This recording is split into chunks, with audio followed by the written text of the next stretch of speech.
అందరికీ నమస్తే అండి. సైకోని సైకో అంటే తప్పొచ్చేసిందండి. మొన్న రీసెంట్‌గా జగన్మోహన్ రెడ్డి మెడికల్ కాలేజీలకు సంబంధించి కోటి సంతకాలు ఏదో కార్యక్రమం ఏదో ఒకటి చేసుకొచ్చారు. ఆ కార్యక్రమంలో మాట్లాడుతూ నేను మళ్ళీ ముఖ్యమంత్రి అయిపోతాను. నేను ముఖ్యమంత్రి అయిన తర్వాత ఇప్పుడు రాష్ట్రానికి ఏవైతే పరిశ్రమలు వస్తున్నాయో వాటిని తరిమేత్తాను. అలాగే ఇప్పుడు ప్రభుత్వం మెడికల్ కాలేజీలు ఎవరైతే పీపీపీ విధానంలో తీసుకోవడానికి ముందుకొస్తున్నారో వాళ్ళందరిని కూడా 2 నెలల్లో జైల్లో ఏసేత్తాను. వాడిని నరిచేసేత్తాను, వీడిని ఇచ్చేసేత్తాను అని చెప్పేసని ఇష్టానుసారంగా సైకో గాడిలా మాట్లాడేసి ఎళ్ళిపోయాడు. దానికి సంబంధించి నారా లోకేష్ గారు, అలాగే పవన్ కళ్యాణ్ గారు కూడా స్పందిస్తూ "నువ్వేమనుకుంటున్నావు అసల? ఎవరిని జైల్లో ఏసేత్తావు? ఒక పరిశ్రమొత్తే రానివ్వు. ఏదైనా అభివృద్ధి కార్యక్రమం జరుగుతుంటే దాన్ని జరగనివ్వు. నేను మళ్ళీ వస్తానంటావు. రప్ప రప్ప అంటావు. అసలు ఏమనుకుంటున్నావు నువ్వు? ఎవరైతే రౌడీ మూకలున్నారో, బెదిరిస్తున్నారో, మేము గనక ఒక నిర్ణయం తీసుకుంటే మేము కూడా చేయగలం" అని చెప్పేసని పవన్ కళ్యాణ్ గారు కూడా మాట్లాడారు. దానికి వీళ్ళ ఏడుపు మాట. సైకోగాల్లాగా అంటే సైకోల్లాగా పవన్ కళ్యాణ్ గారు, అలాగే నారా లోకేష్ గారు మాట్లాడుతున్నారంట. జగన్మోహన్ రెడ్డి సుద్దపూసంట.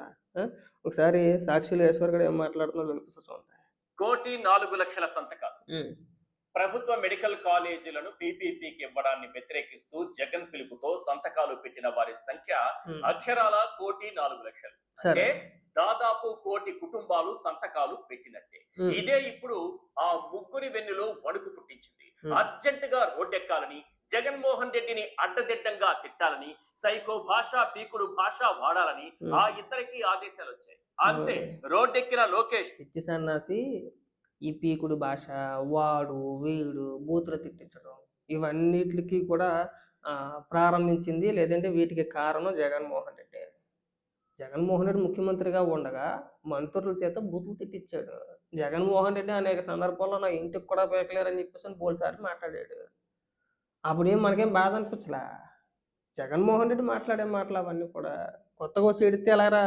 జగన్మోహన్ రెడ్డిని వాడు వీడు అంటూ సైకో అంటూ రెచ్చిపోయారు. రెడ్ బుక్ లో 3 పేజీలే అయ్యాయని, ఇంకా 97 పేజీలు మిగులున్నాయని సంతకాలు పెట్టిన వారిని బెదిరించారు. అటు పవన్ కళ్యాణ్ తాను డీసీఎం అన్న విషయాన్ని మర్చిపోయి గల్లీ లీడర్ కంటే దారుణమైన భాషతో రెచ్చిపోయారు.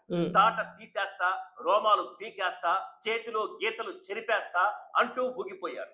వీళ్లకు ప్రజా ప్రయోజనం పట్టదు, పేదవాడి ఆరోగ్యం పట్టదు, పేదవాడి వైద్య విద్య పట్టదు. సరే, వీళ్ళు ఇన్ని మాటలు మాట్లాడుతున్నారా కదా?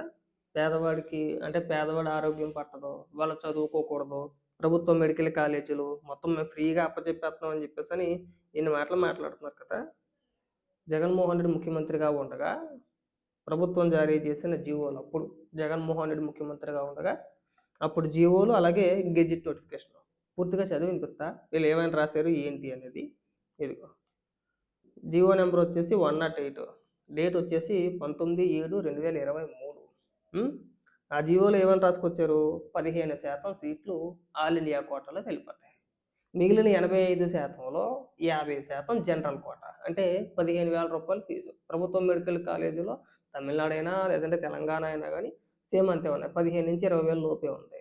సరే, అదేవిధంగా 15,000 రూపాయల ఫీజు ఇక్కడ రాసుకొచ్చారు. ఇక్కడ చూడండి, ఇక్కడ నెంబర్ 1 పాయింట్ మాట. అది జనరల్ కేటగిరీలో 50%. ఏది మిగిలిన 85% ఏదైతే ఉన్నాయో అందులో 50% అన్నమాట.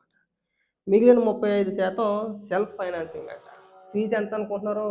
12 లక్షల రూపాయలు. ఇక ఇక్కడ రాసుకొచ్చారు కదా క్లియర్గా.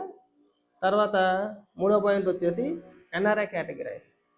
ఇంకా మిగిలిన 15% కూడా ఎన్ఆర్ఐ కేటగిరీ. ఫీజు ఎంత? 20 లక్షలు. అన్నీ పోగా ఈ 20 లక్షలు ఇవన్నీ పక్కన పెట్టేస్తే ఇక ట్విస్ట్ ఇంకొకటి ఉంది. సాధారణంగా ప్రభుత్వ మెడికల్ కాలేజీల్లో మనం చెల్లించే ఫీజు ఎక్కడ జమ అవుద్ది? ప్రభుత్వ ఖాతాలో కదా. కానీ ఇక్కడ అలా కాదంట. ఇక్కడ మళ్ళీ దానికి ఒక కార్పొరేషన్ ఏర్పాటు చేశారు. మళ్ళీ ఇక్కడ మెడికల్ కాలేజీలకు సంబంధించి సపరేట్గా ఒక కార్పొరేషన్ పెట్టారు. ఈ డబ్బా అంతా కూడా ఆ కార్పొరేషన్ అకౌంట్లోకి జమ అవుద్దంట. ఇది మన ప్రభుత్వ మద్యం దుకాణాలు మనం చూసాం కదా. బెవరేజ్ కార్పొరేషన్ ఒకటి ఏర్పరిచి మద్యం మీద వచ్చే ఆదాయాన్ని అంతా కూడా ఆ కార్పొరేషన్ అకౌంట్లో వేసి ఆ ఆదాయాన్ని చూపించి అప్పు తెచ్చుకున్నాడు కదా, గుర్తుందా? సేమ్ ప్రాసెస్ ఇక్కడ కూడా కార్పొరేషన్లు పెట్టి ఈ డబ్బు అంతా కూడా కార్పొరేషన్లోకి వేసి ఆ కార్పొరేషన్ ద్వారా వచ్చే డబ్బుని ఆదాయంగా చూపించి మళ్ళీ అప్పులు తెచ్చుకోవడానికి ఒక పెద్ద స్కెచ్ చేసేసారు. లేనా నాకు తెలియక అడుగుతాను, ప్రభుత్వ మెడికల్ కాలేజీలో 12 లక్షలు 20 లక్షల ఫీజులు ఎక్కడ ఉన్నాయండి? నాకు అర్థం కావట్లా. ఏ రాష్ట్రంలో ఉంది మరి? దీన్ని ఈ దరిద్రపు కూడా ఆలోచన చేసింది ఎవడు అసలు? లెక్క అయితే 15,000 ఉండాలి కదా. మీరు ఒకసారి గూగుల్‌లో కొట్టి చూడండి. తమిళనాడులో ఎంత ఉన్నాయి ఫీజులు, తెలంగాణలో ఎంత ఉన్నాయి, ఇతర ప్రభుత్వం అంటే ఇతర రాష్ట్రాల్లో ప్రభుత్వ మెడికల్ కాలేజీలో ఫీజు ఎంత ఉంది అనేది ఒకసారి గూగుల్‌లో కొట్టి చూడండి. క్లియర్‌గా మనకొచ్చేది మాక్సిమం 20,000 లోపే. 13,000 నుంచి 20,000 లోపే ఉంది. మరిక్కడ మీరు 12,00,000 ఎందుకు పెట్టారు? 20,00,000 ఎందుకు పెట్టారు? ఏందిది? ఈ అమ్ముకోవడం ఏంది? ఇది సీట్లు అమ్ముకోవడం కాదా? దీన్ని ప్రైవేట్ పరం అనరా? అసలు మీరు ఇంత పెద్ద స్కెచ్ చేసేసి పైగా ఒక కార్పొరేషన్ కార్పొరేషన్ పెట్టారని చెప్పేసి నేనే సింపుల్గా చెప్పట్లా. అదే జీవోలో ఈ 8వ పాయింట్ ఒకసారి క్లియర్‌గా చదవండి.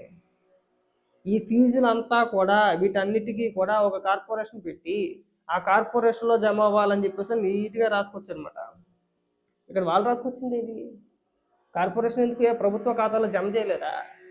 అలాగే దానికి కార్పొరేషన్ పెట్టాలా? మళ్ళీ దానికి ఈ మద్యం ఈ beverage corporation chairman Vasudeva Reddy YSRCP పార్టీకి చెందిన వ్యక్తి సానుకూలంగా అంటే అభిమానులు అనమాట. అలాంటి వ్యక్తులను తీసుకొచ్చి దీనికి కూడా కార్పొరేషన్ చైర్మన్గా పెట్టేసి అడతడ్డంగా దోచేద్దామని ప్లాన్ వేసేస్తారు కదా. అంటే జనానికి ఏం తెలియదులే, మనం ఏం చెప్పినా కానీ వినేస్తారు, నమ్ముతారు. ఈ జీవోలు ఈ లాజిక్లు అందులో ఏమి రాస్తుంది ఇవన్నీ ఎవడు చదవలే అని చెప్పేసాను కదా మీ ఆలోచన.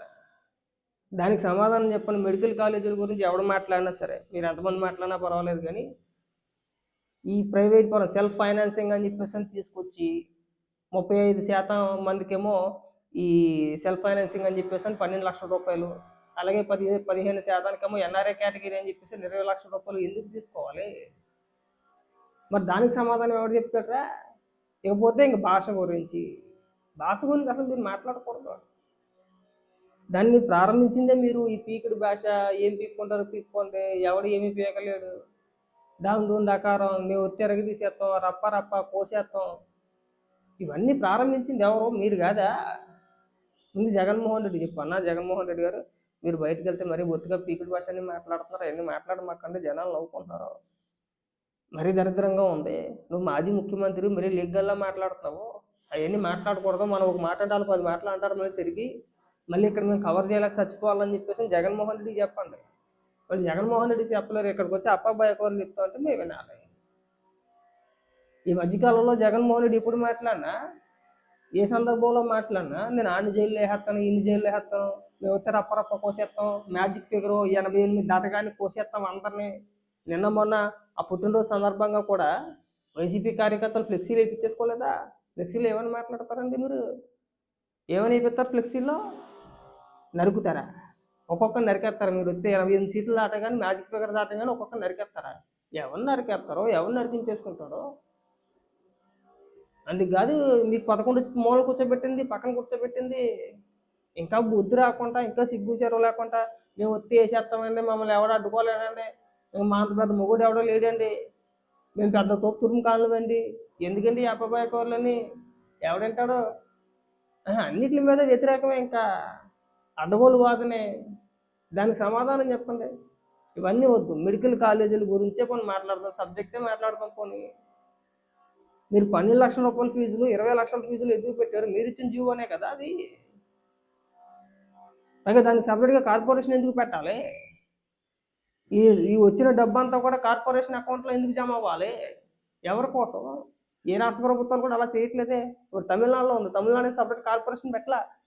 తెలంగాణ ఉంది, తెలంగాణకి సపరేట్ కార్పొరేషన్ పెట్టలా. మీరెందుకు పెట్టారు అక్కడ?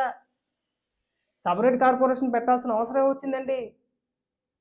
మరి దాని గురించి ఎందుకు మాట్లాడట్లేదు మీరు?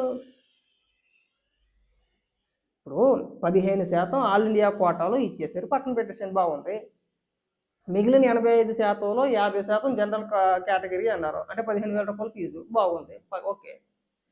మరి మిగిలిన 50%లో 35% ఏమో ఎన్ఆర్ఐ కేటగిరీ అని చెప్పేసి అని, sorry, general self financing category అని చెప్పేసి 12 లక్షల, మిగిలిన 15% ఎన్ఆర్ఐ కేటగిరీ అని చెప్పేసి 20 లక్షల. ఎక్కడ ఉందండి?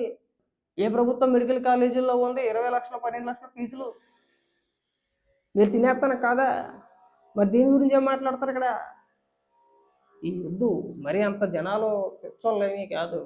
ముందు దానికి సమాధానం చెప్పండి. నేను వినాలనుకున్నాను. జనరల్గా ఎన్ని మాటలు మాట్లాడుతున్నారో ఆ ప్రభుత్వ మెడికల్ కాలేజీలకు సంబంధించి గెజిట్ నోటిఫికేషన్ కానీ జీవోలు కానీ ఎందుకు ప్రస్తావించట్లేదా అనుకుంటే ఇది మ్యాటరు.